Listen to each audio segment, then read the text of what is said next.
Nah, 60 hingga 70% penyebab keguguran itu berasal dari kelainan kromosom pada cabang bayi. Assalamualaikum warahmatullahi wabarakatuh. Kembali lagi bersama saya, tentunya masih bersama Bidan Ingrid di channel Syabifa. Kali ini aku mau ngasih tips bagaimana cara untuk mengatasi abortus imminens atau biasanya keguguran atau ancaman keguguran yang masih bisa kalian pertahankan. Nah, sebelumnya kalian harus tahu dulu dong abortus imminens itu apa. Nah, abortus imminens ini adalah ancaman keguguran di mana kondisi cabang bayi masih sehat, tapi dia beresiko mengalami keguguran yang sesungguhnya. Nah, jika tidak ditangani dengan baik. Batasannya yaitu usia kehamilan kurang dari 20 minggu atau biasanya berat badan cabang bayi kurang dari 500 gram. Nah, kondisi ini ditandai dengan munculnya flek kecoklatan yang biasanya disertai dengan gumpalan darah dari vagina. Jadi biasanya perut juga terasa kram nih. Kemudian ini biasanya terjadi kehamilan muda. Kemudian biasanya ada flek darah keluar. Nah, ini perlu kalian waspadai. Mungkin saja ini adalah abortus imminens. Nah, kali ini aku mau ngasih tahu ada beberapa penyebab dari abortus imminens ini sendiri. Nah, yang pertama itu adalah infeksi virus dan bakteri selama kehamilan, dan penyakit kronis seperti hipertensi, diabetes, kemudian penyakit ginjal, lupus, dan kelainan kelenjar tiroid ini bisa mempengaruhi terjadinya abortus imminens ini. Nah, yang kedua itu mengalami trauma atau benturan keras di sekitaran perut. Nah, seperti jatuh, kecelakaan, ataupun biasanya stres. Ini bisa berpengaruh terhadap kelangsungan dari kehamilan ini sendiri. Walaupun sebenarnya di dalam perut kita itu sebenarnya sudah ada ketuban. Nah, ketuban ini adalah ada berisi cairan yang ini tuh sangat berpengaruh. Jadi ini tuh dapat melindungi cabang bayi itu di dalam. Tapi jika benturannya juga terlalu keras, ternyata ini juga dapat menyebabkan keguguran. Kemudian yang ketiga itu ada faktor gaya hidup seperti konsumsi kafein, kemudian alkohol, kemudian kokain yang berlebihan. Ini juga dapat memicu keguguran ternyata. Nah, yang keempat itu kehamilan di usia tua. Nah, seperti di atas 35 tahun.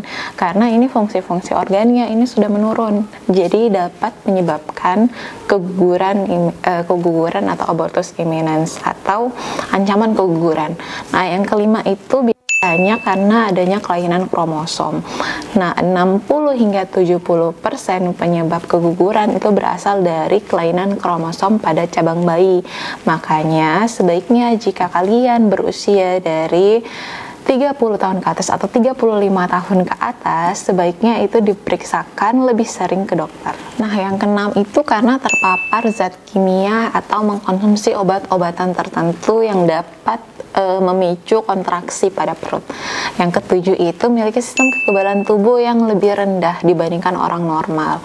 Ini juga dapat beresiko tinggi, makanya sebaiknya jika kalian sedang mempersiapkan kehamilan atau sedang hamil, sebaiknya sistem kekebalan tubuh itu atau antibodinya itu diperkuat dengan mengkonsumsi makanan-makanan yang bergizi, kemudian pola hidupnya diperbaiki. Kemudian, nah kali ini saya akan kasih cara atau kasih tahu nih penanganan untuk abortus imminens ini sendiri. Nah, yang pertama itu wanita hamil yang mengalami abortus imminens harus bed rest total atau istirahat total sampai perdarahannya benar-benar berhenti.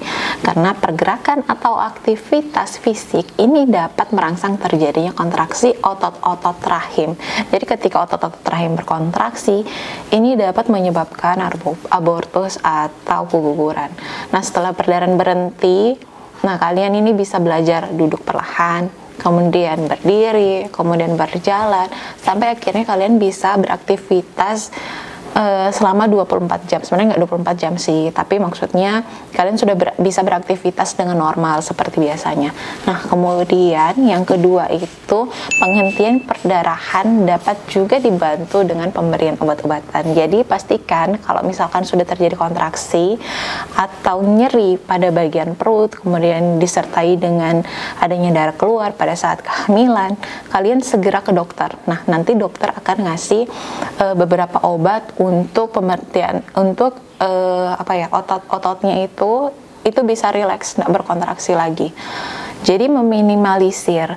Kemudian nanti biasanya juga akan dikasih obat-obat untuk penguat kandungan. Kemudian yang ketiga itu ada terapi suportif pada wanita hamil yang mengalami perdarahan. Nah, ini juga perlu dilakukan oleh suami dan keluarga. Nah, hal ini bertujuan untuk mengurangi resiko stres pada ibu karena mereka itu butuh support dari orang-orang terdekat, sehingga yang mereka alami sendiri, istrinya maksudnya mereka itu tidak merasakan mereka sedang mengalami ini sendiri, tapi ada dukungan dari keluarga, kemudian bisa berbagi sama keluarga sehingga itu tidak terlalu stres, tidak menyebabkan beban pikiran berlebih seperti itu. Oke, itu tadi tips dari saya bagaimana cara penanganan dari abortus dimenen. Semoga bermanfaat untuk ibu-ibu yang lagi hamil muda sekarang atau yang sedang mempersiapkan kehamilan. Jangan lupa untuk dukung channel ini dengan cara subscribe, like, komen, dan share video ini sebanyak-banyaknya agar kalian tidak ketinggalan video-video selanjutnya. Jangan lupa untuk tekan lonceng notifikasinya. Oke, assalamualaikum warahmatullahi wabarakatuh. Kabar gembira bagi para bunda yang lagi berjuang mendapatkan garis 2. Telah dibuka kelas Promil Syabifa, alhamdulillah isi dalam 30 hari. Untuk info lebih lanjutnya bisa kalian cek pada link di bawah ini dan terapinya gratis.